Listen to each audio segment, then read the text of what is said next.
everybody. Welcome back to Psychedelics Today. This is Joe Moore. Today, I'm joined by Stephanie Wang, founder, operator at Ka Empathogenics. Thank you for joining me, Stephanie. How are you doing today? I'm doing great. Thank you so much, Joe, for having me on the show. Oh, Really you honored. are welcome. This is one of our first episodes on this topic. I'll let you reach it later. But I think this is also our first podcast where the guest was in Madrid, Spain. So I'm excited about that too. So, Stephanie, let's start with a little bit about you. And like, what was your journey previously to this kind of, bumping into psychedelics and pathogenics, et cetera, and, finding out more about this topic that you're on about now?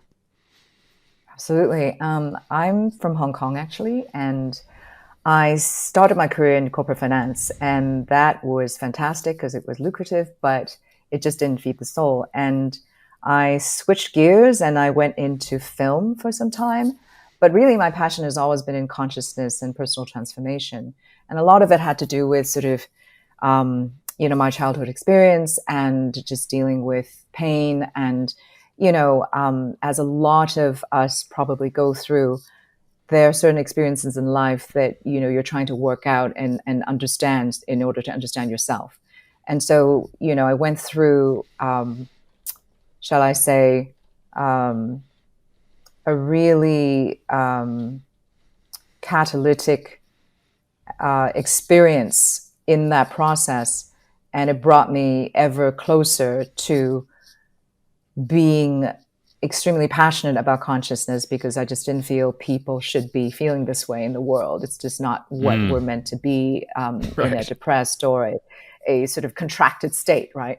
And, I was fortunate enough to come across psychedelics and plant medicine about 10 years ago. And at the time, I was sort of doing my own thing. I had a small digital agency. I was doing content strategy, digital marketing, but it really didn't fulfill me, because what I really wanted to do was bring my work into consciousness, or consciousness into work, and actually just merge the two, because I was like, this is crazy. This is not a side hobby, right? And so that happened. And my very, very first plant ceremony experience in a shamanic context was with Kanna, which is Scaletium tortuosum. And most people, when they think of shamanic plant ceremony, they think of ayahuasca, they think of Wachuma, San Pedro, and psilocybin even, and many more. But interestingly enough, it was Kanna. And that was a game changer for many reasons. And since then, I've been a psychonaut myself. I've had done 100 different ceremonies, done all kinds of plants and all of that, and had those experiences, which are amazing. That was incredibly life-changing as well. But the first introduction to this space was actually through Kanna. And why it was so special is from a shamanic standpoint, you have medicines that are either heart, mind, body, or spirit. So, for example, ayahuasca, psilocybin, that's a spirit medicine. It takes you out of the body. Most of us don't need more mind medicine because we're so good to be, in our minds anyway. And Kanna is actually heart medicine. So it was amazing to experience Kanna in a ceremonial setting where it was incredibly expansive and heart opening. That's literally how it feels. You just feel this oneness, and you feel enormous love.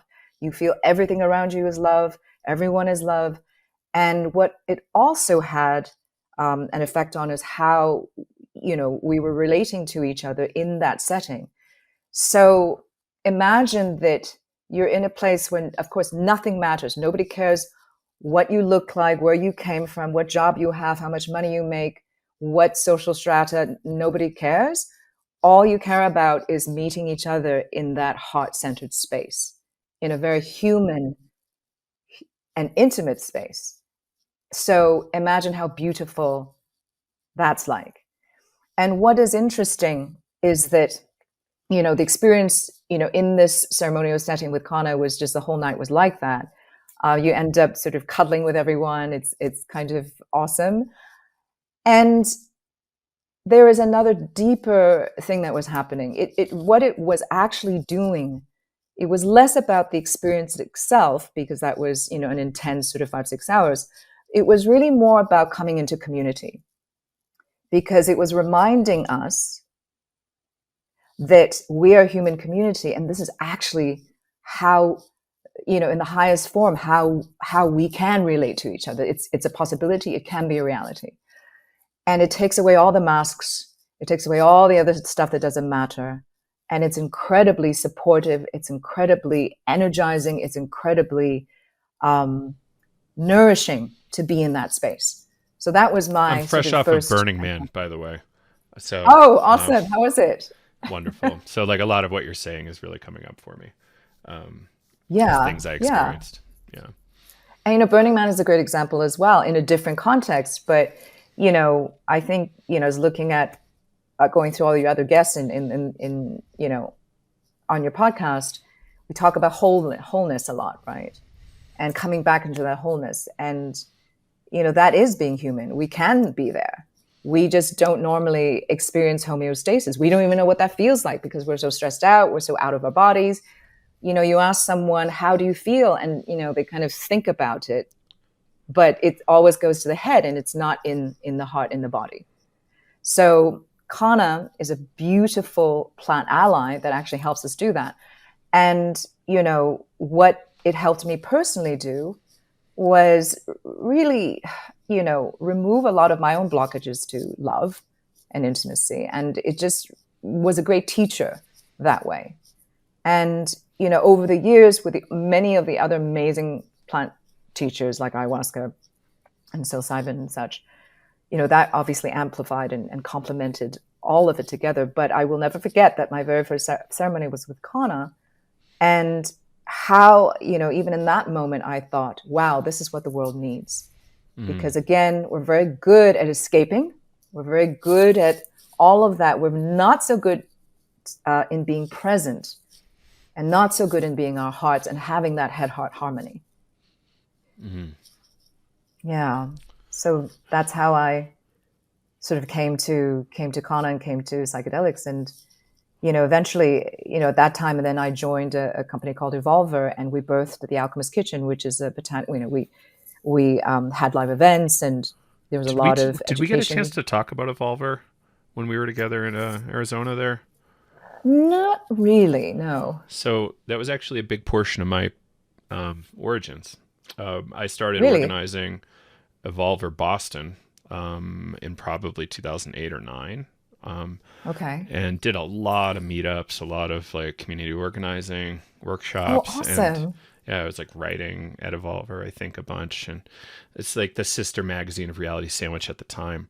So you must know Ken Jordan and a few of those other players. Yes, of course. There, yeah. Absolutely. Yeah. Absolutely. We were really very, cool. very close together. Mm-hmm. Yeah. And yeah. I was doing it in Boulder. I saw what they did in Georgia. That was, I think, their first big public event. I'm like, what the hell? Like, how do I not have this near me? That's the thing I want. So it was like, oh, those originators have to put in a lot of work to build that community they want to see. Absolutely. Yeah. Absolutely. And, when we birthed the Alchemist Kitchen together, this was 2015, I want to say. This was a brick and mortar, an actual physical space. And, I really miss those days, the early days when we had just all these events live, and you could see everybody coming in from all walks of life. You have people coming from Wall Street, they're in their suits, they're super conservative. Then you have, the psychonauts, then you have like just all the herbal people, and it was, and all the witchy people. And it was just amazing because there was no judgment, and you could tell that everybody felt comfortable being in that space, because we're connecting on a level that has nothing to do with, what people looked like or what they, how they carried themselves. So, yeah, that's awesome that you were part of that. I had no idea. Yeah, that's cool. We have that in common. Yeah. There's a whole number of those folks that I still think very fondly of. So I would love to connect with them in the future, but yeah, super cool to know we have that in common too. Yeah, that is super cool. So, now Ka Empathogenics, like when did you decide to start building a company around Kanna? Or how did that come about for So you? yeah, that happened 4 years ago. I had decided to leave the Alchemist Kitchen, leave Evolver, and wanted to do my own thing. And I felt this incredible calling to bring Kana out of ceremonial context into people's daily lives in an accessible way, because I'm like, what if I can bring somehow in whatever small way that I can, big way hopefully, but with humility I say this, it's like, how can, knowing what I know, how can I bring this to more people in a way that is accessible? And 4 years ago, I started to do R&D, have an amazing team. And, we say this is very nature inspired and very much honoring the indigenous traditions and healing wisdom around using Kana, and the traditional peoples um, who continue to have Kana as part of the, center to their society are the Khoi and the San, the Khoisan people of South Africa. So, that was we're like, and I feel like personally I owe a debt to indigenous communities, because they have been the stewards of many of these incredible plants, be they psychedelic or psychoactive, or not, or it doesn't even have to be that. But, if we didn't have these stewards of this ancient medicine, we wouldn't have access to today. So, so we wanted to honor that. And thirdly, just I felt and continue to feel that this is what the world needs. We need more heart, we need more love, we need more empathy and compassion. And if there's a way, especially to help people de-stress, help lift their mood, and help manage everyday anxiety on top of it, really helping them open their hearts as well, I really wanted to do that and sort of set that challenge for myself. And I'm very, very fortunate to, have working with me also an amazing team of scientists. So, our chief scientist is a molecular biologist, a biochemist, and flavor scientist. And so we're really combining what is given this amazing gift from nature, which is Kana, plus the understanding from a spiritual standpoint what it means, and then also the science to back it up, which is how we started developing this product and ultimately fully launched it in July. Oh, And fantastic. yeah, and if I may, Joe, Please. I'd love to actually share more about the science side, that because I was talking a lot about the spiritual side and sort of the ritual and the digital side of how coming together in ceremony. But and what's interesting is from the scientific standpoint, it's an amazing plant for many reasons. Number one, it's a natural serotonin reuptake inhibitor. And its main alkaloids are mesembrine and mesembrinone. It also actually increases it's a serotonin releasing agent in some ways. So it acts on both sides. It prevents the reabsorption and it also increases the release. And that's because of a protein called VMAT2, which stands for vesicular monoamine transporter 2, which is a protein that transports neurotransmitters out of cells. So that's how it increases the availability. And what's also really interesting is that Kanna activates receptors for GABA, for opioids, for cholecystokinin, and for melatonin. So what that means is it calms brain activity, it lifts mood and the sense of well-being, in terms of the receptors for opioids. It actually prevents gut inflammation and suppresses hunger, which is the cholecystokinin. And it also improves sleep quality, which is the melatonin side. And not only that, it actually has this ability to give you this grounded sense of energy while keeping you calm, because of how mesembrinone inhibits an enzyme called PDE4, which stands for I hope I'm getting this right, phosphodiesterase 4. And that allows the body to resource more energy. So through all these mechanisms, it's why then even afterwards, if you take it afterwards, you don't have that crash, because what it does in conjunction, in sync, is it becomes an internal calibrator for your brain. It actually has this beautiful way of recalibrating you.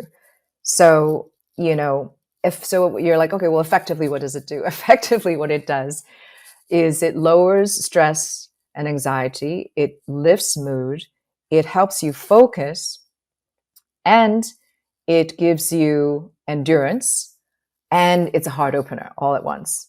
And so the indigenous Khoisan in South Africa, the way they use it traditionally is when they go on multi-day hunts. So you have a hunting party, everybody takes it. Why? Because it keeps the energy up, it lowers the stress, and it kind of coheres the team, because your heart is open, suddenly your vision is more acute, you're more focused, you can feel your hunting party, the other people in your hunting party, you can see the animal, and This you is can a go on traditional and San on. use. Sorry? This is a traditional San people use Yeah. case. Yeah, great. The Khoi and the San, this is a traditional use case. And what they also do, because it actually helps suppress hunger and thirst, so they can actually go on these multi-day hunts and not being so concerned about getting So overly Kalahari hungry Desert, or right? tired. So like not super hospitable environment. Anyway, Well, I mean, it's and they use it sort of socially too, because it has this great sort of joy, uplifting quality. So it's very central to their society. And yeah, and I just wanted to add that most people may not know this, is that the Khoisan and the San people are probably the most ancient. I mean, they have been around since the beginning of time for humanity.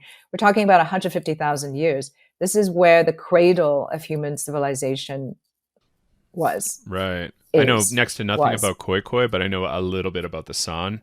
Everything I know Oh, about the San, interesting. fascinating. And I What can't it wait would to learn more tell about the me, Khoi. share a So little bit just of what like you know. so they were featured in this dance documentary, Five Rhythms Dance, with Gabrielle Roth. Oh yes, And they yes. showed kind of their traditional healing kind of practices. So I just really impressive to see kind of how they like to operate. And yeah, so they would sing all day, and eventually the whole village would be singing by the end of the day and dancing, and that was their healing. So whenever somebody would get sick or there was sorrow in between relationships or something, that was their practice, and it was super beautiful to watch on film. So Yeah, that's about the extent of my knowledge. incredible. I think a couple other bits of trivia, but not much. Well, it's something that we are going to be continually highlighting at Ka Empathogenics, is and we're only sourcing Kanna from suppliers that actually have a direct profit share with the Khoi and the San people. And we're also in the middle of arranging and completing a partnership with these groups on the front end as well. But this is so important, because I feel like the whole, if you understand that if we understand that we're actually interconnected to begin with, and to understand that we're actually part of this greater web of life, and there then comes a consciousness that reciprocity is very much part of that culture, right? And we talk, I'm sure you talk about regenerative culture as well on your program, but this is such a to me, the key to resolving a lot of our issues right now with the lack that we have on the planet, and climate issues and all of that, is really understanding how we're completely interconnected, and that we've lost this sacred, the understanding of the sacred relationship we have with nature, and therein actually lies our healing. Be it depression, be it anxiety, be it all of this, which of course has been exacerbated because of COVID, and plagues mental health issues, in mental health issues, what is it, 1 out of 5 Americans at least suffer from some kind of mental health issue. So all of this is a tremendously important thing. But, I think, again, you talk about it a lot in your show, is that this wholeness, right? What we are far more than just just our minds. We are our bodies, we're our hearts, we're our spirit as well. So really looking at that as a whole is tremendously important. And, Kanna is one of those amazing plants that starts to, connect you to that understanding, which is another reason why I chose to sort of build a brand around this. Yeah, amazing. I love the story. Yeah, we are far more than isolated individuals. I remember a story a while ago from a Whitehead conference. He's a philosopher we like here on the show. A friend said he was chatting with a priest from the middle of Africa somewhere, and like he was asked that question, "How are you?" He's like, "Well, that's like not really a fair question, because like that for me means like I'm the sum total of all my relationships, and like that kind of thing. It's kind of like a nonsense question, because like, maybe my mother's sick, or, somebody lost their house in a fire or something." So like, I find that fascinating and a really important way to look at this stuff. Like we're really connected, and how we're doing depends a lot on how everybody around us is doing. Exactly. Yeah. Absolutely. So I love this idea of kind of safe, legal ceremonies using kind of a product that, as of right now, the government can't really get in the way of, which is amazing. Yeah, I mean, and thank you for bringing that up, because that was another reason I was like, I love psychedelics, don't get me wrong, but I'm like, okay, if I'm going to start a company, what is more accessible for people that isn't maybe as intimidating, right? And so, Kanna is psychoactive, but not psychedelic. It's completely legal. It's non-addictive, and what a great way to introduce plant medicine in a way to people. And what we did was we actually created the proprietary formulation centered around Kanna, but there's other amazing plants that are part of it as well, that essentially synergistically amplify the effects of one, amplifies the other. So, and we used, precursor alkaloids to elevate and prolong the functional phytochemicals in this proprietary formulation. So, and what's crazy is we actually, in this challenging process, we didn't, there's no sugar, there's no GMO, there's no caffeine, there's no calories, there's no artificial sweeteners, nor are there artificial flavors of any kind. And there is no, it's gluten-free, and there are no preservatives. So that was we got it to that level. And another thing is, personally, I was very, very adamant on bringing something to the world, and bringing something to the world that's really 100% good for you, right? There's no compromise anywhere. And we also managed to create something that was pH neutral, which is unheard of. And so anytime you get gummies or anything, so it becomes it's anything that has sugar, it's acidic. So that's like pH of 1 or 2. Whereas this is your body's pH. So it actually, is great, and also it doesn't degrade. We managed to do this in a process where it doesn't degrade any of the plants, because we kind of invented a process where we don't use heat or cold in the production process. So it's a very much something that's alive when you take it in, and just to honor the amazing plant ingredients that are part of this. Product formulation is going to be a big deal going forward. Like, I'm endlessly annoyed by the cannabis products available to me, and in legal sources, right? Like, I don't necessarily always want to be eating candy. Like, candy's cool, but like, maybe once a month. Like, I don't really want to be eating candy, and it's like there's a handful of companies who have solved that and made nice CPG like cannabis around it, but like consumer packaged goods folks, is that acronym. Mm-hmm.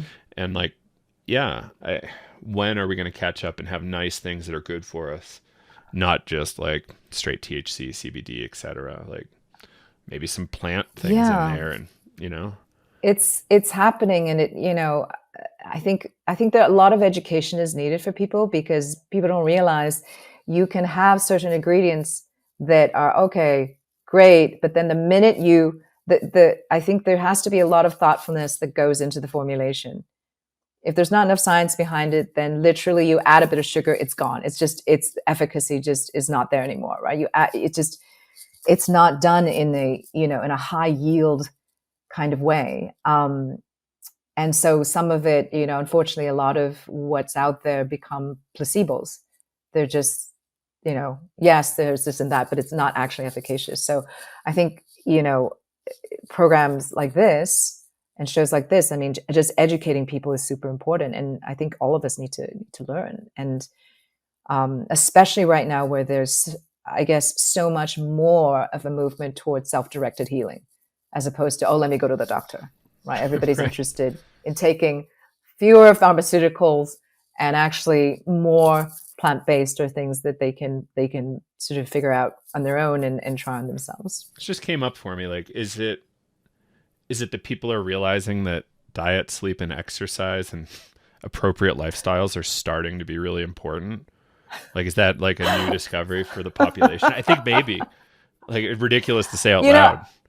No, but it's crazy. Like I have this same conversation with my chief scientist all the time. I'm like, what is like, why is it that people are only now just waking up to this? And I think I feel like COVID had a lot to do with that. And that's not to say like everybody's on the same page even now, but I feel like finally it's like, oh, wow, I have to notice what I put in my body, because who knows what other viruses come out. But it's not about sort of, oh, in that moment, let me get a vaccine, or guess what? Health is a daily practice. It really is. So how do you strengthen your immune system throughout? And, and what is health? I think that's questioning too. It's like, we've all realized it's like, oh my God, mental health is so important. Not that, I mean, that sounds obvious, like And you it has said, massive but I think implications for physical health. Like it's the same thing. And because look what happened to all of us during the pandemic, getting shut in, Yeah. right? Holy moly. So, all of this, sometimes we need to go through the experience to know what we're missing and to make those connections and to connect the dots. It's fair. Yeah. Like, and I think we need to see really, really tough situations in order to learn. I don't think many of us are quick studies, right?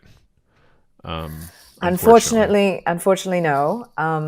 But I think, again, going back to what we're talking about community, I think if nothing else, this has taught us how important being community and human interaction, and how much we need each other. It's fine when everything's going great and everybody's on autopilot and everybody's busy, right? But at the end of the day, what is it that actually really matters? And what do we actually need? And I think those are deep questions that I think many of us have explored in the last, 2-3 years. So back to Kanna here. Mm-hmm. So it's a plant. Is it a shrub, or what kind of plant is it? It's a succulent. Oh, cool. Mm-hmm. It's not endangered. Okay, like what kind of growth timeline does it take? 400 years to grow? 2 months?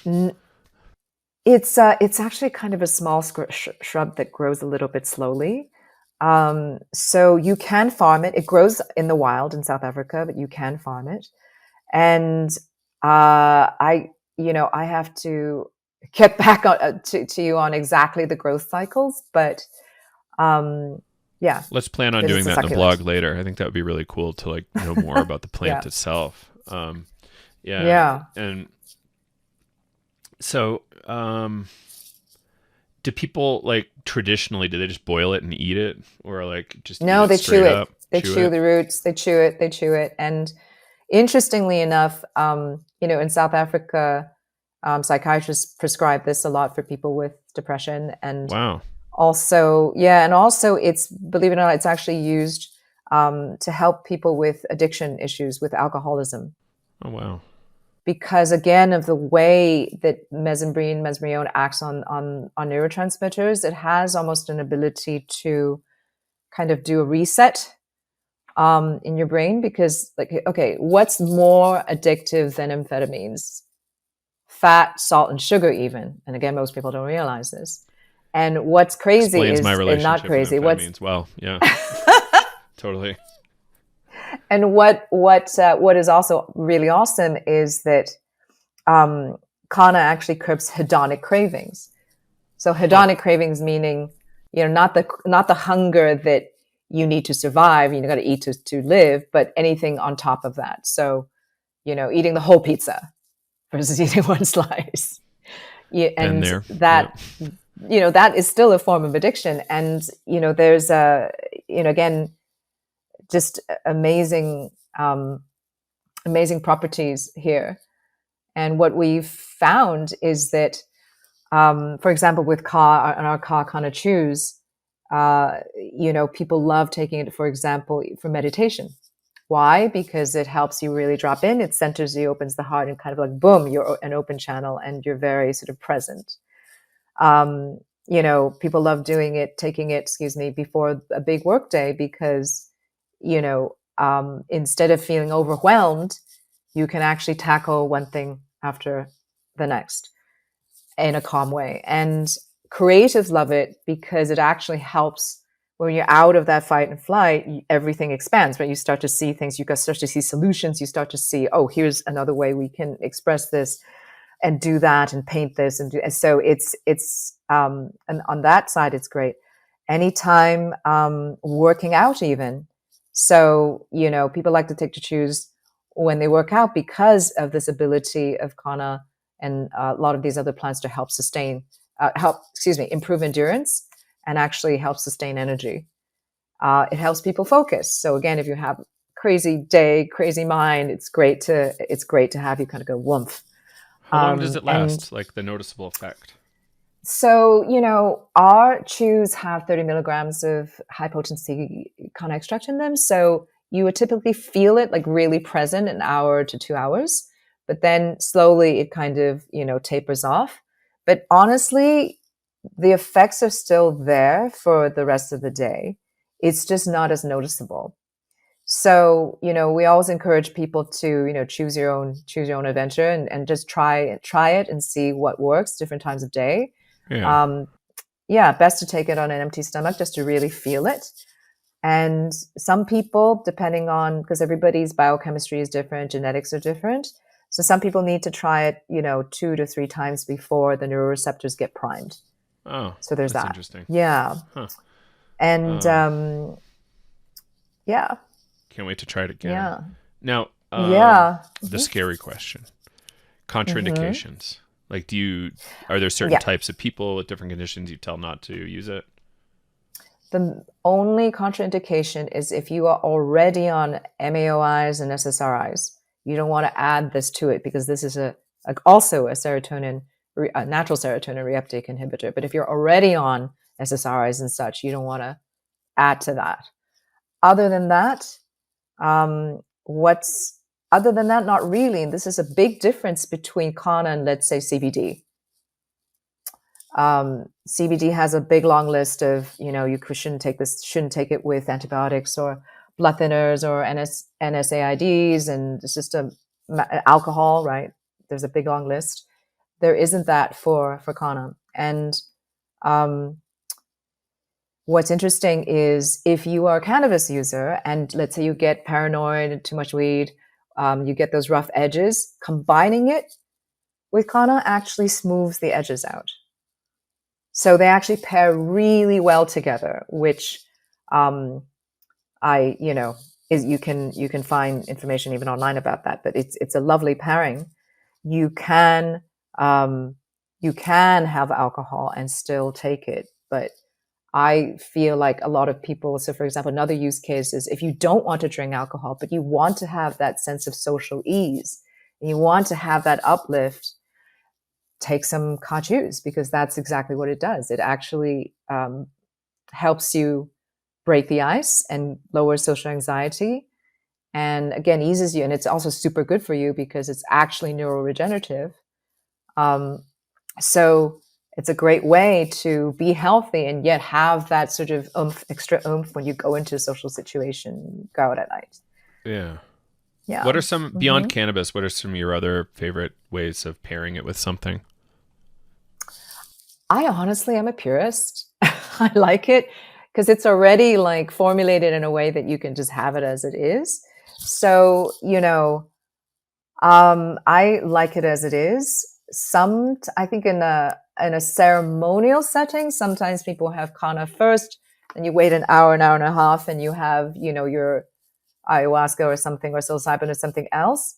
But that's a ceremonial sort of psychonaut situation. But normally I would say no, because, why? I feel like we have, in this society, there's always this tendency to be more is better, right? Bigger is better, more is better. And that's not always the case. And that this is something that, because it interacts in a very different way and it brings you into your body, when you try it on its own, you'll get to see what I mean. And you really get to feel it. And you don't actually want to layer and layer and layer, because then you're like, okay, what's doing what? But, of course, people can try and experiment on their own. But, it has a very good safety profile, which is another great thing. And there's actually quite a lot of clinical research on this that you can find. Great. I've heard very little about regulators trying to look at, or I've heard zero about regulators looking at this. So, kratom, natural product, traditional use case. There was some legal reasons why it became illegal. Competitive reasons why it became illegal, I believe. And I've not really heard this about no, because Kanna, because you can get Kanna tea at Whole Foods. You right. can buy, and it's not, we're certainly not the first people who ever, put Kanna on the market. You can get it online and do it, whatever. But I think that, it's not, first of all, it's not hallucinogenic. It's not, it is psychoactive, but so is coffee, right? Most people don't even know that. Coffee is considered a psychoactive. So, and, who knows, but but there's, I don't even understand why there would be a reason to do that, especially given the safety profile. The drug war is a total fiction. For me, it's like really just made up. It's a great way to put people in prison, and targeted groups. That's why the United States created it, then exported it.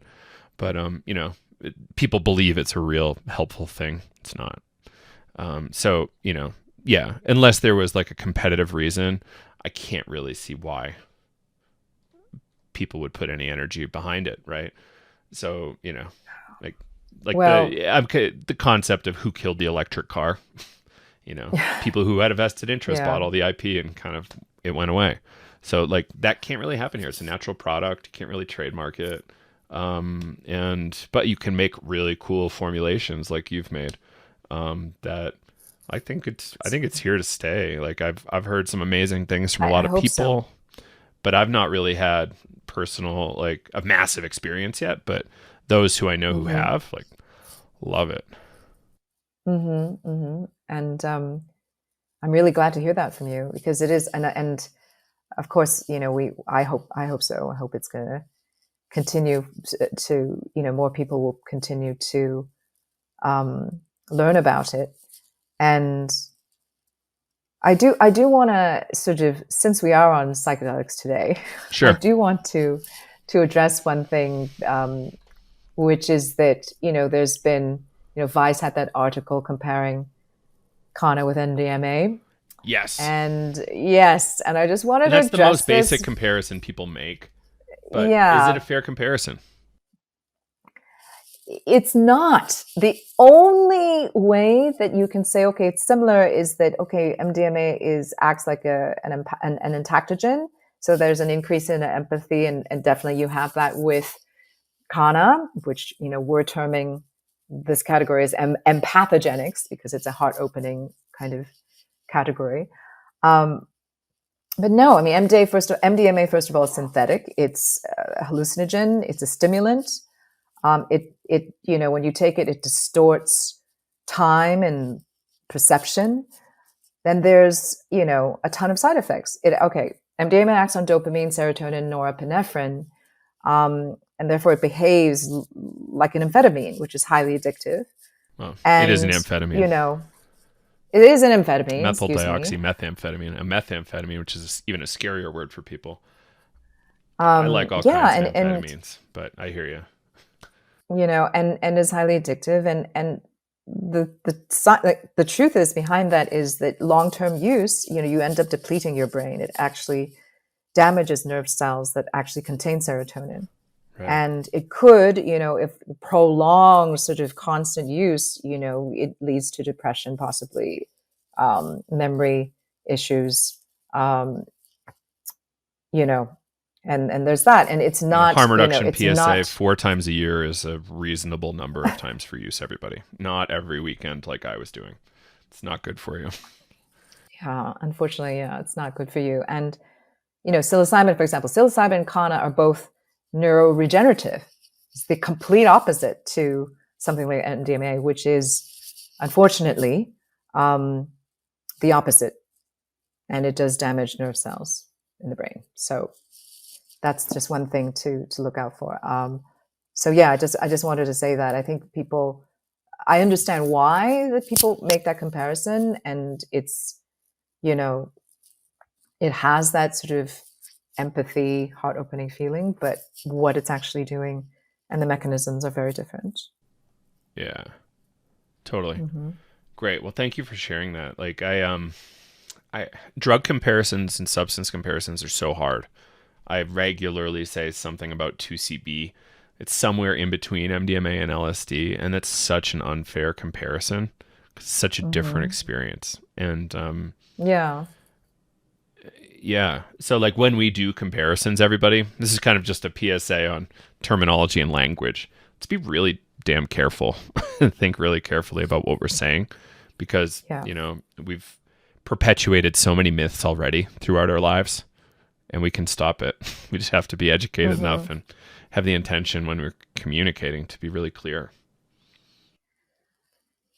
Absolutely. And again, I just wanted to say, I'm not saying one is terrible, one is so much better in this sense. This is not a value judgment. People absolutely have the right to do what they want. But just, I just wanted to kind of set the record straight. So, because it's easier sometimes to just to compare in the way I say, oh, it's just like this, and it's like, no, it's not. Yeah. So just Yeah, to have that absolutely. nuanced understanding.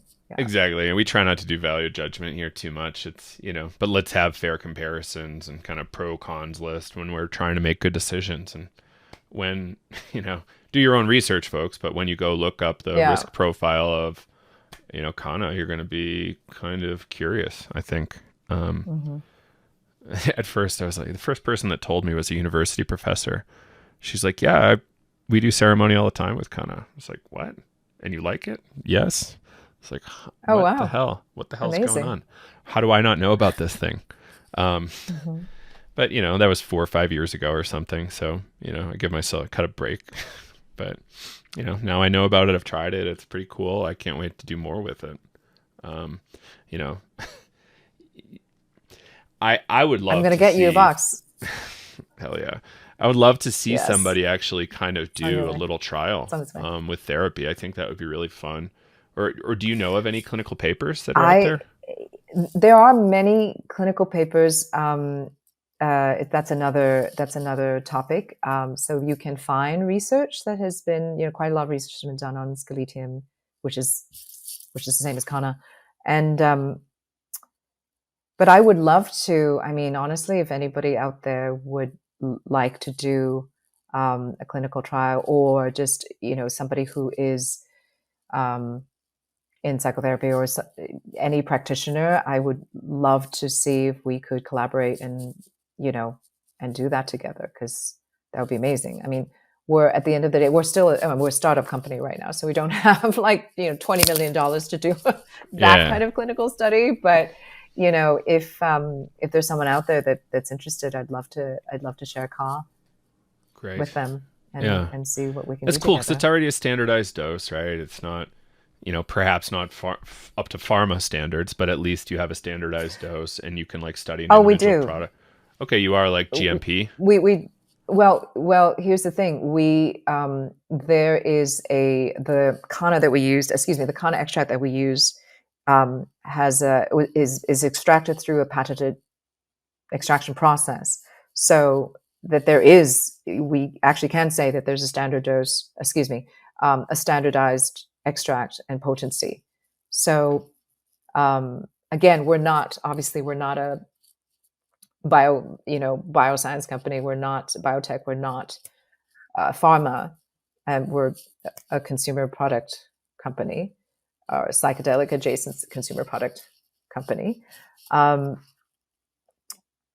But this is not just a bunch of people throwing a bunch of herbs together. I think I want to make that distinction. So In the US, we call them trucker pills. It's just random pills you buy at a gas station on the highway. And they may work, they may not. I've heard that there is a lot of cathinones, like bath salts, being sold that way in the past. And, it's fascinating because you can spin up a company, sell them at gas stations, convenience stores, and then close up shop and not get in trouble and then move on to your next one. So, like, you're not doing that, but that is a thing over here. no. But yeah, obviously you're trying and you're doing some really cool stuff. So I love that. And yeah, like I've seen a few consumer packaged good companies do clinical trials. So like, I hope it works. And yeah, there's definitely researchers that love doing research. And if you don't need, if you don't need to go, you do it at a specialized lab and get DEA permission, like that's kind of pretty good. Makes research a lot easier and cheaper. Yeah, I mean, God, I'd love to talk to you about this more as well. But but I also want to just since we're talking about this, if there's anybody out there who is interested, from a clinician standpoint, with their own patients, that's not an official sort of mega clinical trial, but that's at least a way that we can gather some solid empirical data. And it's a different kind of clinical study, I suppose. Yeah. I would welcome that. We would welcome that. I think that'd be really cool. And there's plenty of researchers out there looking for cool things to do and get funding for it from their organizations. And it's probably a lot less scary as a university researcher to go to your administration and say, hey, I found this product, looks interesting. They use it over in South Africa for XYZ, traditional use case. And why wouldn't we research it? It seems like a really obvious thing. So I would be expecting a lot more papers in the next 1, 2, 3 years on Kanna. No, specifically. It's happening, and there will be other companies that obviously are coming up with their own kind of products, and I think my sense is that we'll see more of them for sure. Yeah, and honestly, I'm happy that. And this is just one out of a gazillion, right? There's so many other plants out there that are amazing, and we're just really scratching the surface. And that's another thing that, we need to remember. The natural world is full of extraordinary healing plants.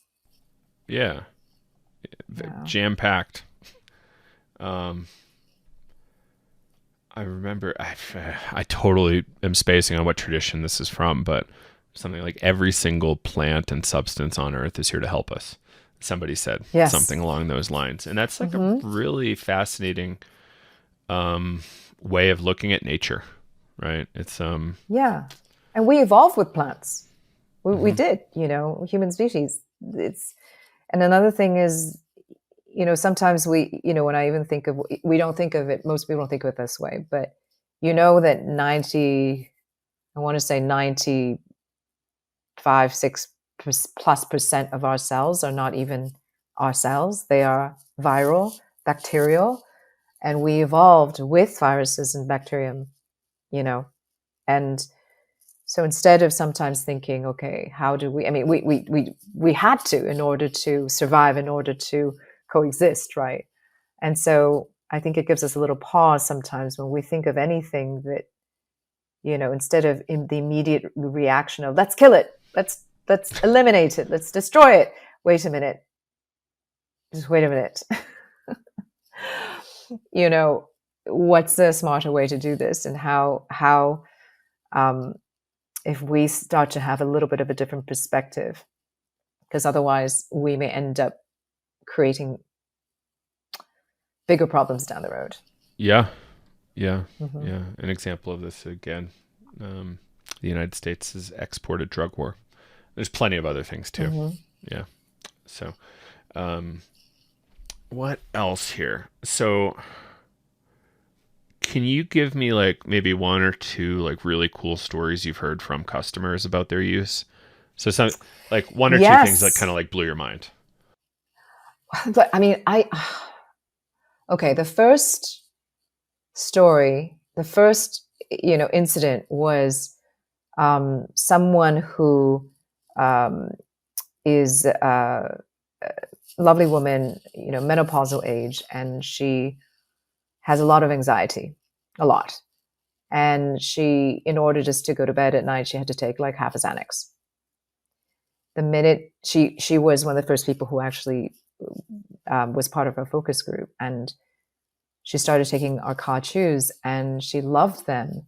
And also, maybe people don't know this, but when a lot of women, when they reach menopause, what also happens is not only the anxiety level goes up, sort of insomnia is an issue a lot of times as well. Loss of libido is an issue. And this is, taking our product, she was like, oh my God, this is so much better. I feel great. I have more energy. I can sleep at night. I definitely have far less anxiety. And she just stopped taking her Xanax. So that was an amazing story. It's a really big win. Yeah. And I was just like, oh my God, this is great. Again, so we just have to say, if you are prescribed certain medication, do not go off of it unless you talk to your doctors, of course. But I'm just sharing the real story. And then, yeah, here are some sort of general highlights. People love taking it, like I already said, during meditation. There was a big shock when someone was taking it for a workout, and they're like, oh my God, this is insane. Like, I can actually lift more. I can do all of this more.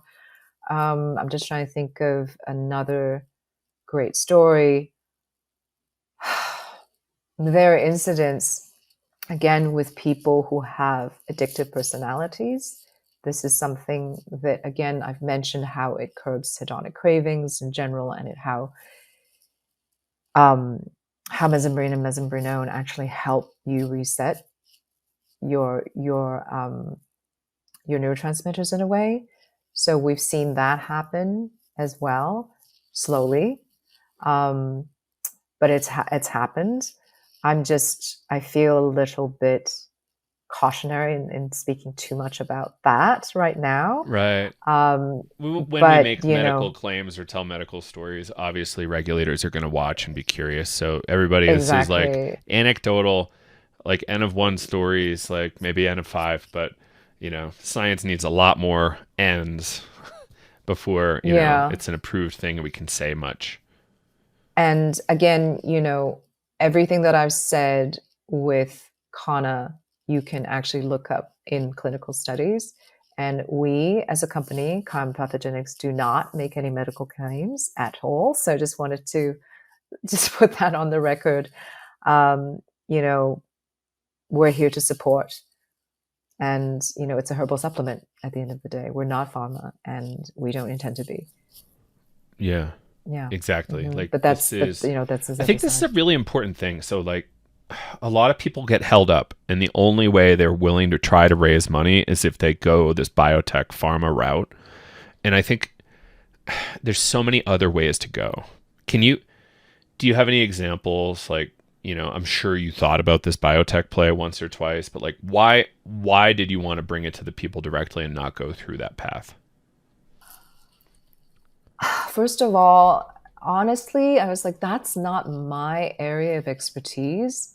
I Yeah. don't, and it goes, once it goes into biotech, it goes into pharma, it goes into, and I'm here to offer an alternative to that.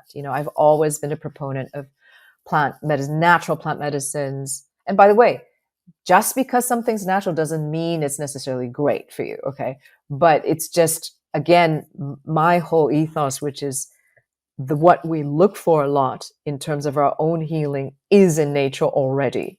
And instead of kind of trying to tease out, okay, here's the active component and let's just isolate this, patent this, put it in, and then make a drug. And then, that's to me, an old model actually. And what happens is then, from my perspective, and then this is just my perspective, the wholeness is lost. You talk, I think, not you, I'm sorry, what I mean is people talk about whole, you talk about whole foods, whole plants, there's sort of a similar aspect there as well. It's like, look, there's a reason why this particular plant evolved this way and it has all these properties. If you're just taking out one particular alkaloid or one particular chemical compound from it and then creating something else, you can do that.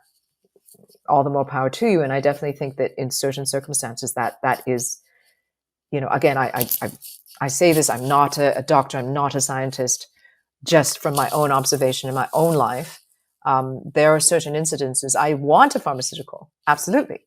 And then there's some incidences, especially when it comes to health maintenance on a daily basis, I don't want a pharmaceutical because it has multiple side effects, right? And it's toxic on some level. So then what is the best of both worlds? And I do want to say this because there's sort of pharma bashing that happens as well. And I don't want to, that's not where we stand either, because I think every healing modality has a place in our lives, right? So for example, you get hit by a car, you break your leg, you're not going to go and get acupuncture necessarily. You're going to go to the, it's not the first thing I want to do. It's not the first thing you want to do. You're going to go to the trauma, section in the hospital emergency room, and they're going to patch you up. They're going to make sure you set your bones. Okay, afterwards, you go to acupuncture to make sure, after you've done the major portion of healing, then you want to do that to make sure all the energy is flowing right. And the auric and etheric body all of the energetic body has that part, to take care of that part as well. But you see, you cannot say, okay, one is bad and the other one is great. No, in certain, not, it's really having this integrative, context dependent and integrative, integrative medicine perspective is really important, right? And so I think we come into this danger. I do want to speak to this because it's so easy, especially in today's world, where it's like, okay, it's very us and them, this is right, that's wrong. If you believe in this, then great. If you don't, then you're like, the arch enemy. And that's totally not what this is about, and certainly not what, what Kanna and sort of the whole philosophy behind our company is about. It's really, and nor is it my personal philosophy. We have to come, no matter how much we disagree with each other, we need each other. We need to find a way to bridge that. We need to find a way to communicate. And we need to find a way to find that common ground, because we do have that, because we're human beings. Desperately need it. So, desperately needed. So I'm going to ask you a fun cultural question. Okay. So given you've spent a lot of time in Hong Kong, I'm sure you're familiar with mainland China a bit. Like what should the larger psychedelic culture know, meaning like America, EU, about like bringing psychedelics into a place like Hong Kong, China, other than serious jail time? Like is there a cultural mismatch? I've heard some things like a guy came out of a psilocybin session and said, my culture is not ready for this. He's a mainland China guy. I forget what city or region he's from, but and I talked to another gentleman, John Cobb, who runs a big institute on this whitehead philosopher, who I actually asked him directly because he set up, I think he grew up in China. He's in California now, 36 schools in China teaching his work.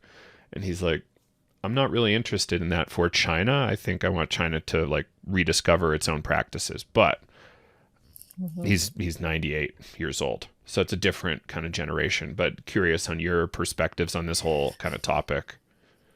Sure. Just to qualify, I'm not mainland Chinese. I'm from Hong Kong. That's Hong Kong, also very different absolutely super culture. different culture. Just Yeah, super different. And, Hong Kong is in many ways much more westernized, has a different history. We were a colony, we're part of the United Kingdom until 1997. So for 100 years between, 1897 and 1997, we were under British rule. So there's that. And of course, you have a free market capitalistic system versus, communism in China, or at least socialism in China. And so I I'm would sorry if this is a even, dangerous question too. I don't know how you're feeling about I it. mean, it's not, no, it's not a dangerous question. I feel that what I found in life, no matter where you're from, the gentleman you talked about who's mainland Chinese, he said his culture wasn't ready for it, but he did it, right? So, I mean, I feel like why were psychedelics scheduled? Why did psychedelics become scheduled during the 60s, right? There's it's not the same, but you now have, it is very threatening to any society when suddenly people are waking up. They're like, oh, wait a minute. They can see through systems of control. They start to feel empowered. They start to look at life differently and no longer follow the prescribed way of how they should fit in. So I will take the stance of both that person and also of the government or the established authority. I can absolutely say if I was on the on the authoritarian side or on the authority side, I'd be like, okay, that is dangerous. That is threatening to our stability. That can be threatening to our existence. And then you obviously have the person on the other side, and it's like, no, this is personal liberation. This is really important for society to evolve. Blah, blah, blah. So these two forces have coexisted in all of human history, really. What the context we're talking about today happens to be around psychedelics, right? So it is no different. And China being totalitarian, being that way, obviously it's not free in the same sense that a Western society is, but it's also strangely, in many other ways, freer than what people would think versus the Western culture. And there's some So very serious reasons for why that level of control is important in China too. Like, I don't want to yes, get too into that right absolutely. now, but like, if the control disappeared, total bloodbath. Like Well, the margin of like, yeah, there's some really seriously poor areas that would suffer so much, and like even the cities, there would be a lot of suffering if that all fell apart. yeah, exactly. And I just want to say also that, don't forget the Western media, the way it depicts current affairs, the way it depicts China is super biased, super biased. So, even coming from Hong Kong, I'd be like, what? Where is the what? And it's not just sometimes just not true at all. And it's just the way the narratives have been told. So that's kind of BS too, because honestly, like it doesn't even matter where, I look at media these days and it's so much of it is propaganda, no matter which country we're talking about. And so, I think that is one thing. And so there's already, just to begin with, a huge bias against China already.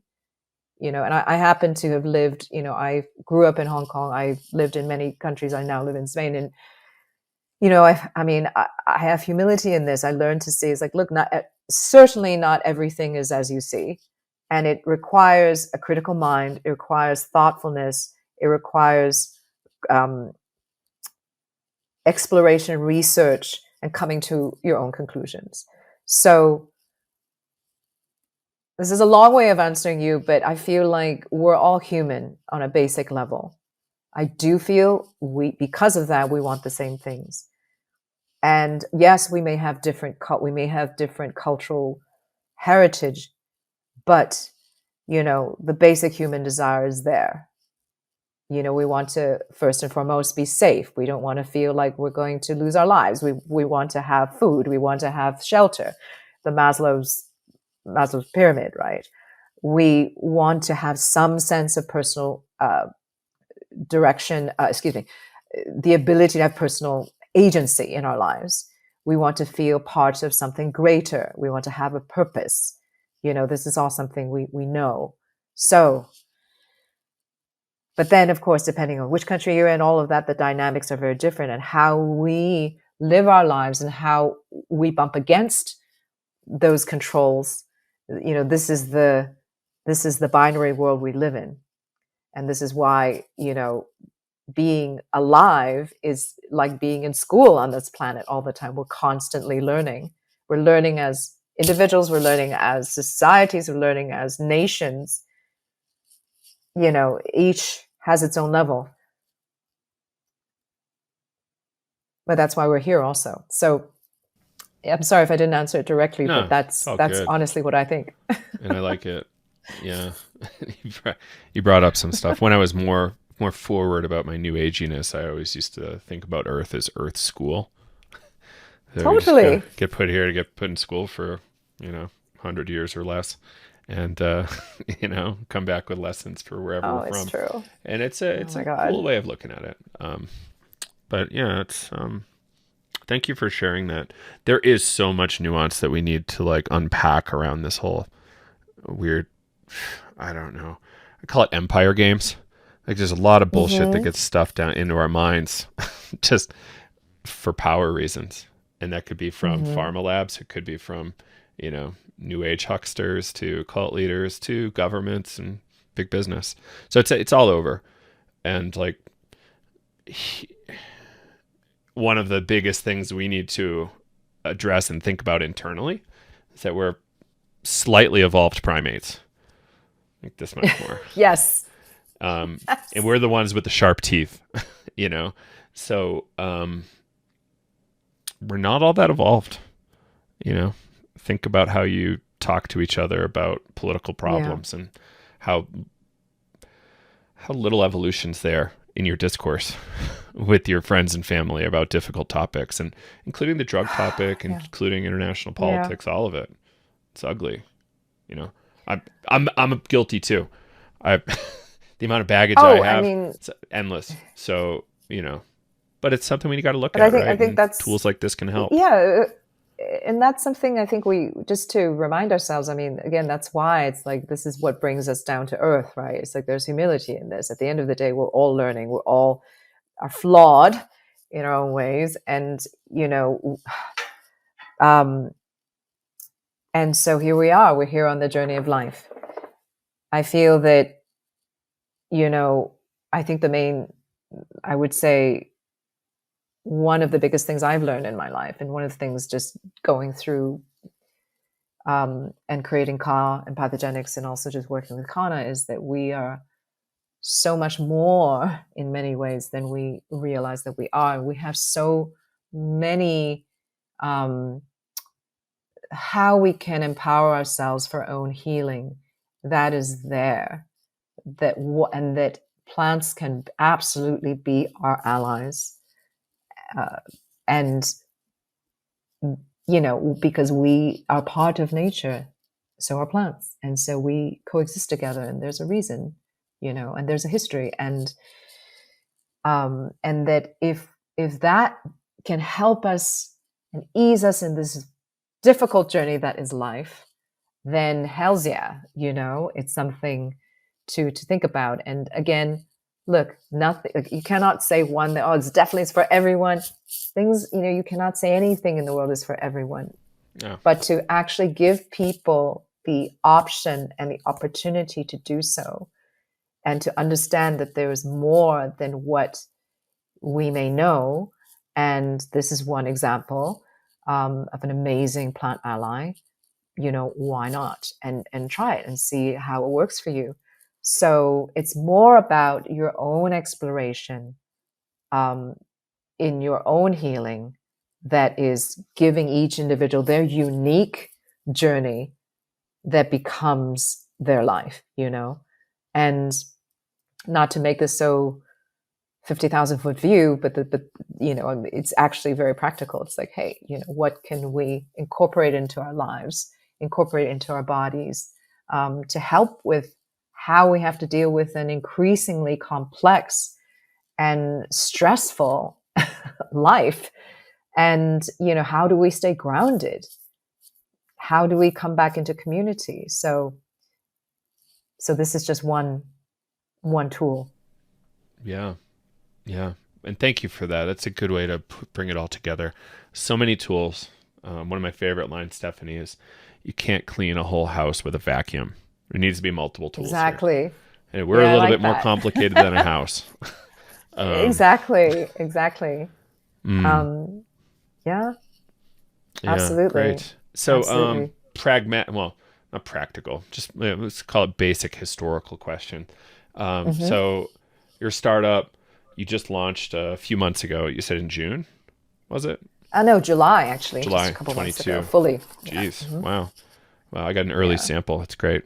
Yeah, you did. So, I think, I don't know. So where are you at? Are you trying to fundraise? Did you close any funding or? We're in the middle of fundraising. It's been quite challenging. So we are absolutely we're in our seed round of fundraising at the moment. Awesome. Yeah. And yes, so I'm busy doing, we're busy doing that and just getting and growing the company, growing our sales and, leading up to holiday. And, I encourage everybody out there who hasn't tried Ka to go to our website, ohmyka.com or kaempathogenics.com. But the fun way and the short version of that is ohmyka.com, ohmyka.com, to learn more about this. We're also on Instagram, ka.empathogenics, and we're also on TikTok. Same handle. And the final question, Ka. What made you pick Ka? It's a loaded 2-letter thing. I had to do it. Yes. No, thank you so much for asking. So we came up with that name because in ancient Egyptian, Ka means life force, literally. So, and, Ka not only are the first two letters, K and A, of first two letters of Kanna, but, I think Ka really, really encapsulates that life force energy into, because that's what we want to bring to the world. And our mission, by the way, is to restore full spectrum aliveness for all human beings. So full spectrum aliveness doesn't mean just the joy. I mean, the joy is a big part of it, but it's really not disassociating ourselves from any part of ourselves that makes us human beings. So that's why we talk about aliveness a lot. So you'll notice that the company is Ka exclamation mark. So that is an alveolar, and it's actually pronounced like a click. And that is from the Khoisan heritage. And there are actually 3 different kinds of clicks, by the way. And so you have, and then you have another one, which I cannot do. And it's very specific to those languages. And we wanted to kind of have that in there to honor the indigenous roots of Kanna, obviously. And also just kind of to emphasize that, like, Ka, and there's that sort of mouthfeel as well. And so when you taste the chews, they're actually, because there's a whole bunch of other herbs, and one of them is akmela, which is amazing because it actually creates this massive tingle in your mouth. So you're like, whoa, what's happening in my mouth? And that sort of signals the, and activates the absorption process, and it actually signals that things are working and something's happening. And so there's that sensory aspect, which is why there's an exclamation mark. Ka also is, I believe, a unit. There's in multiple languages, it means something. And I believe it's a unit of electricity as well. I think it's, God, I can't remember exactly, but it's like a high unit of electricity, which is also like that electrical field, that life force giving aspect to Ka. That's also why. So, yeah, thanks for asking. Oh, you got it. Well, thank you, Stephanie, for all your hard work. It's obviously a lot of passion behind it, and I'm loving the energy you're bringing to the project. So, thank you. Just glad to know you're out there doing this amazing stuff. And yeah, I don't know. Is there anybody else you'd want to shout out? Acknowledgements, links, anything else as we close? First, I want to acknowledge you, Joe. Thank you so much for bringing me onto this wonderful podcast of Psychedelics today. And so glad we met at Trailblazers. Thank you, Trailblazers, for yeah, thank you for creating the opportunity for us to meet. That's like an amazing community as well. I just want to say a big thank you to you and having me on and giving me this opportunity to share more about this amazing plan and about Ka Empathogenics and just a big shout out to everybody else out there who's working with plant medicines, especially indigenous healers and teachers, and everybody else, any other entrepreneur that's bringing natural medicines, plant medicines into the world to help people heal. That's how we have to do it. Yeah. Yeah. Well, Stephanie, thank you so much. Let's chat for a few minutes after we stop here. And yes, thank you very much. Thank you.